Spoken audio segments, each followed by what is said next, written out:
El sol de Guadalajara, ese que tuesta la piel y alegra el espíritu, se colaba por la ventana de la pequeña recámara de Ricardo, anunciando un nuevo día. Era el año 2004, y la vida en la colonia de la Cruz tenía su ritmo pausado pero constante.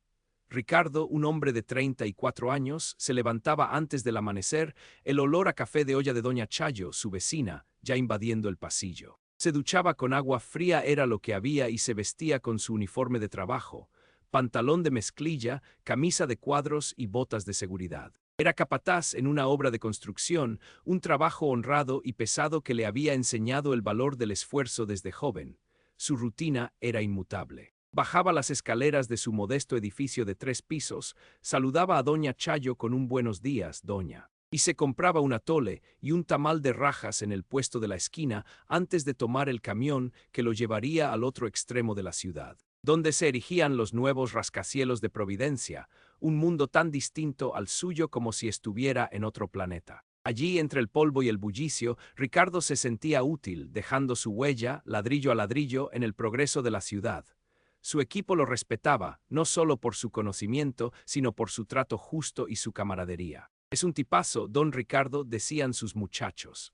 Pero desde hacía casi 2 años, su vida había adquirido un color vibrante, una melodía dulce, un aroma a jazmín que lo acompañaba incluso en la obra. Sofía Vargas era hija de don Armando Vargas, un magnate inmobiliario que, paradójicamente, era uno de los principales clientes de la constructora para la que trabajaba Ricardo. Se habían conocido en una cafetería del centro, Sofía estudiando para su maestría en arquitectura del paisaje, y Ricardo en un raro día libre, tomando un café solo. Un intercambio de miradas, una sonrisa, una conversación sobre urbanismo y la desigualdad en la ciudad, y lo que parecía una casualidad se convirtió en una historia de amor improbable. Sofía era luz, pasión y una inteligencia que desafiaba cualquier prejuicio.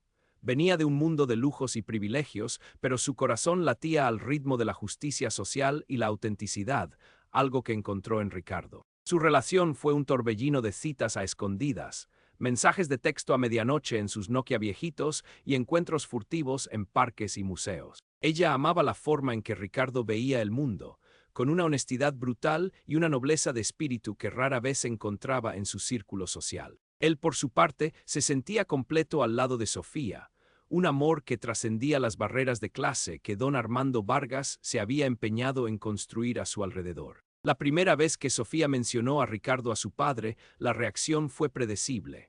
Don Armando era un hombre imponente, de complexión robusta y mirada penetrante, acostumbrado a que sus deseos fueran órdenes. Había amasado su fortuna con mano dura y una astucia que muchos consideraban despiadada. Para él, el linaje y el estatus social lo eran todo, un capataz de construcción. «¿Estás bromeando, Sofía?», había exclamado.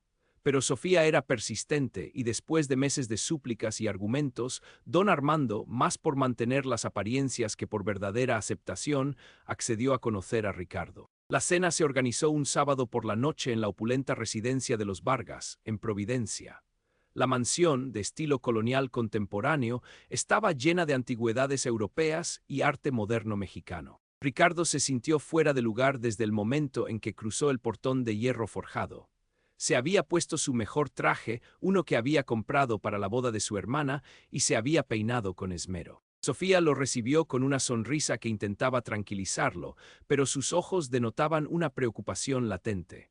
El comedor, iluminado por un candelabro de cristal que parecía sacado de un palacio, estaba lleno. No solo don Armando y doña Elena, la madre de Sofía, sino también tíos, primos, socios de negocios de don Armando, todos de la alta sociedad tapatía. Los murmullos cesaron cuando Ricardo entró, las miradas curiosas evaluándolo de pies a cabeza. Doña Elena, una mujer elegante y de maneras suaves, fue amable, pero su nerviosismo era palpable. Don Armando, por su parte, mantuvo una sonrisa forzada que no llegaba a sus ojos. La cena transcurrió entre conversaciones superficiales y silencios incómodos. Ricardo intentó participar, hablar de sus pasiones, de su visión para el futuro, pero cada frase era recibida con un asentimiento educado o una mirada de desdén velado. Don Armando esperaba el momento oportuno. Llegó con el postre, mientras se servía un brandy caro. «Ricardo», comenzó don Armando, su voz grave resonando en el elegante comedor, «hemos estado hablando de tus Perspectivas hizo una pausa dramática. Sofía me dice que tienes ambiciones, que quieres crecer, pero seamos realistas, un capataz de obra, ¿qué futuro puedes ofrecerle a mi hija? Mi Sofía, con una maestría, con un futuro brillante en el urbanismo. Tú, que le ofreces un salario modesto, una vida en una casita de interés social. Por favor, su tono era condescendiente, cada palabra una puñalada. Ricardo sintió que la sangre le hervía, pero se contuvo mirando a Sofía, que le imploraba con la mirada que no respondiera al ataque. Don Armando, dijo Ricardo, con la voz templada pero firme, el dinero no lo es todo. Le ofrezco a su hija mi amor, mi respeto, mi trabajo. Y la promesa de que nunca le faltará nada, porque trabajaré sin descanso por su felicidad. Una carcajada seca escapó de los labios de don Armando. ¡Qué ingenuo! Amor, respeto. Esas son palabras bonitas para los pobres que no tienen nada más que ofrecer. Mi hija merece un hombre de su talla, alguien que pueda mantener el estilo de vida al que está acostumbrada, alguien con un apellido, con influencia. Tú no tienes nada de eso, eres un don nadie, un simple peón en mi juego de ajedrez. Eres una basura, Ricardo, no eres digno de mi hija, nunca lo serás. Ni tu dinero, ni tu apellido, ni tu posición social. Eres un insecto, Ricardo, pisoteable. La sala quedó en un silencio sepulcral, solo roto por el tintineo de un cubierto que se cayó al suelo. Sofía se levantó de golpe, los ojos llenos de lágrimas y rabia. Papá, por favor. Basta. Doña Elena intentó suavizar el golpe. Armando, no es necesario, pero el daño ya estaba hecho. Ricardo sintió la humillación quemándole el rostro, un dolor punzante en el pecho.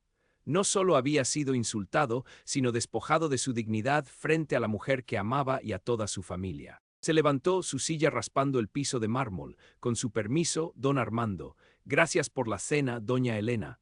Sofía, te llamo después. Se retiró sin mirar atrás, el eco de la palabra basura martillando en su cabeza. Los días que siguieron fueron una bruma de dolor y frustración para Ricardo.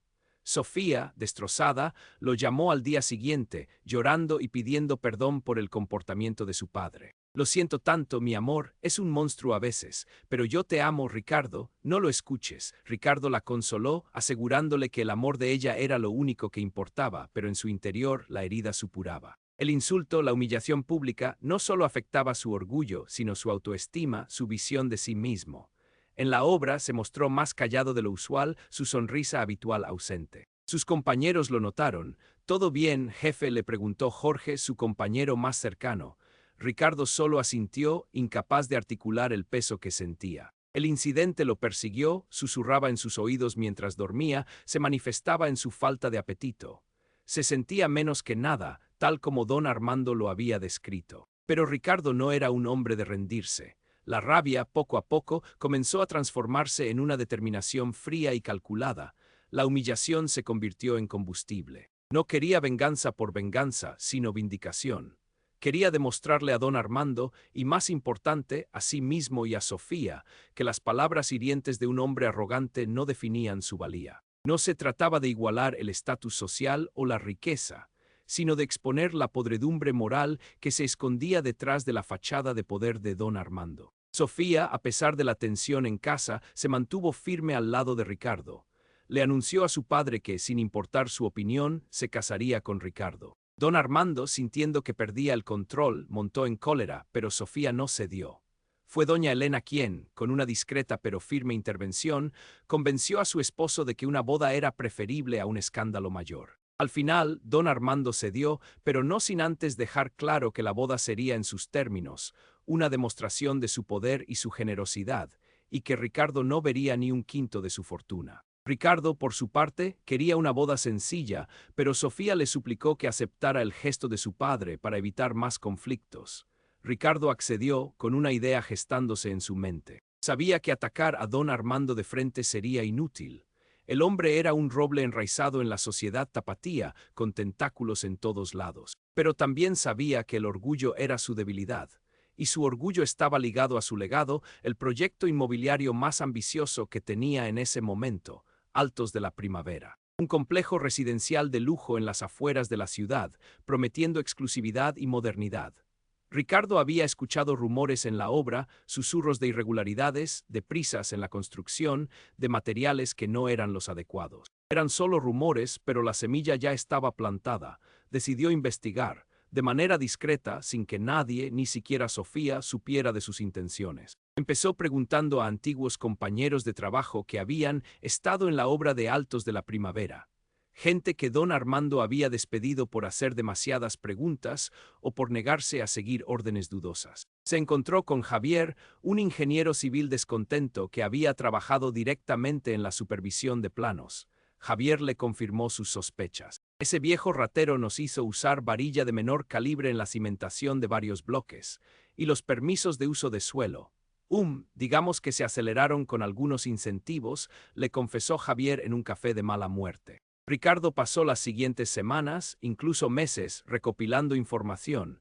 Acudió a archivos municipales pidiendo copias de planos y permisos. Visitó la obra de Altos de la Primavera en sus días libres, haciéndose pasar por un potencial comprador, y discretamente tomó fotos con su cámara digital de baja resolución, enfocándose en las deficiencias estructurales y en las áreas que Javier le había señalado. Documentó la calidad del concreto, el grosor de las paredes, la falta de drenajes adecuados en ciertas zonas que estaban en planos pero que en la realidad habían sido minimizados para ahorrar costos. Guardaba todo en una carpeta vieja en su casa, oculto bajo el colchón.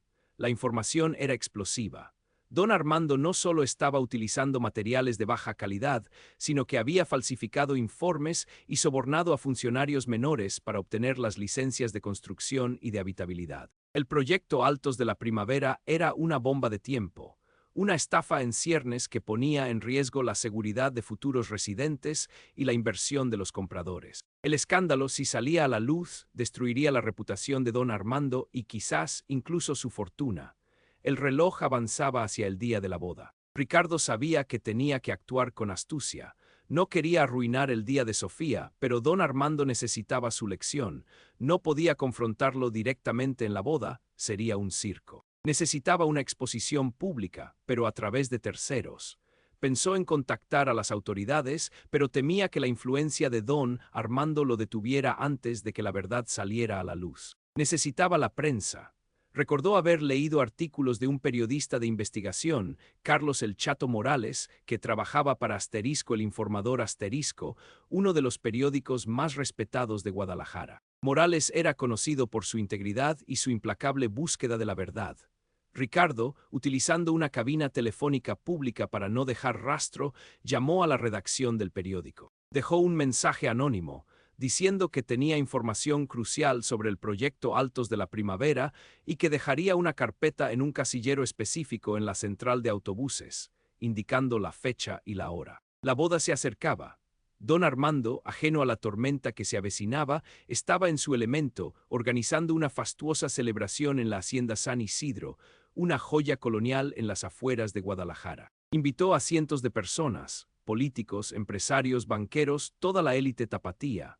Quería que esta boda fuera un escaparate de su poder y su generosidad, a pesar de que la pareja se le había impuesto. Ricardo, por su parte, sentía una mezcla de nerviosismo y una extraña calma. Había hecho lo que tenía que hacer. El día de la boda, el sol se alzó radiante sobre Jalisco. La hacienda estaba decorada con miles de flores blancas y arreglos espectaculares. Sofía, con su vestido de novia, parecía una diosa radiante y feliz. Ricardo la miró al caminar hacia el altar, el corazón hinchado de amor y de una silenciosa determinación. Los ojos de don Armando, sentado en primera fila, lo observaban con una mezcla de fastidio y resignación. Él creía haber ganado, al menos en la exhibición de su estatus. La ceremonia fue hermosa, emotiva. Ricardo y Sofía intercambiaron votos de amor eterno, ajenos al drama que estaba a punto de desatarse. Durante el cóctel, los invitados se mezclaban, los mariachis tocaban sones alegres y el champán fluía. Don Armando sonreía, charlando con sus socios, palmeando espaldas, el perfecto anfitrión. Fue entonces cuando el primer murmullo comenzó a extenderse, como una pequeña brisa que precede a la tormenta. Alguien, un banquero amigo de la familia, revisó su celular, un avanzado modelo de la época, con acceso a internet móvil, y su rostro palideció. ¿Ya viste esto?, Armando dijo, extendiéndole el aparato. Don Armando, con una sonrisa aún forzada, miró la pantalla. El titular, en la página principal de Asterisco, el Informador Asterisco, en su edición digital, era enorme. Escándalo inmobiliario. Altos de la Primavera al descubierto, irregularidades graves ponen en riesgo vidas y millones. El subtítulo leía: Fuentes anónimas revelan uso de materiales de baja calidad, sobornos a funcionarios y licencias fraudulentas en el ambicioso proyecto de don Armando Vargas. La nota detallaba, con una precisión escalofriante, todos los puntos que Ricardo había documentado. La varilla delgada, los cimientos deficientes, la falsificación de permisos de uso de suelo. Incluía fotos tomadas en la obra, las mismas que Ricardo había sacado discretamente. El color abandonó el rostro de don Armando, sus manos temblaron, dejó caer el celular del banquero. El murmullo creció, ahora era un zumbido de asombro y preocupación. Otros invitados comenzaron a revisar sus propios teléfonos, algunos con los periódicos de papel que un repartidor acababa de dejar en la entrada de la hacienda para los que aún preferían el formato tradicional. Las noticias corrían como reguero de pólvora. Los socios de don Armando se agruparon a su alrededor, sus rostros antes joviales, ahora tensos y acusatorios. ¿Qué es esto, Armando? ¿Es verdad nuestras inversiones? Don Armando intentó balbucear una negación. Esto es una calumnia. Una difamación de mis competidores, pero la evidencia era abrumadora, las fotos irrefutables y la reputación de Carlos Morales como periodista serio, inatacable. Las llamadas comenzaron a entrarle a su propio celular, una tras otra, de socios, de funcionarios, de periodistas. Su rostro se descompuso, sus ojos se llenaron de pánico. El hombre que se pavoneaba minutos antes como el rey de Guadalajara, ahora parecía un títere sin hilos, su imperio desmoronándose en vivo y en directo, frente a todos los que alguna vez admiró o despreció. Sofía, que bailaba alegremente con Ricardo en medio de la pista, notó el cambio en la atmósfera. Los mariachis, notando la tensión, habían bajado el volumen. Vio a su padre rodeado de gente que lo señalaba con el dedo o lo miraba con desprecio. Vio su cara, roja de ira y de humillación. Miró a Ricardo buscando una explicación, pero él solo le dedicó una sonrisa enigmática. Tranquila, mi amor, le susurró, todo va a estar bien, no había necesidad de palabras. Sofía, inteligente como era, comenzó a atar cabos. Las discretas salidas de Ricardo, su seriedad, las semanas en que apenas dormía. No preguntó, lo abrazó más fuerte. En ese instante entendió la verdadera fortaleza de su esposo. Ricardo no había planeado una venganza vulgar, sino una lección silenciosa y contundente, entregada con la precisión de un cirujano. Había expuesto la verdadera basura que se escondía detrás del oro y el poder. Don Armando levantó la mirada, sus ojos llenos de furia y un naciente terror, buscando a Ricardo entre la multitud. Lo encontró de pie, bailando suavemente con Sofía, una imagen de serena dignidad. No había burla, no había regocijo evidente en el rostro de Ricardo, solo la quietud de quien ha cumplido una promesa, de quien ha recuperado su honor. En ese momento, don Armando comprendió que el hombre al que había llamado basura no solo era digno de su hija, sino que había sido el instrumento de su propia caída.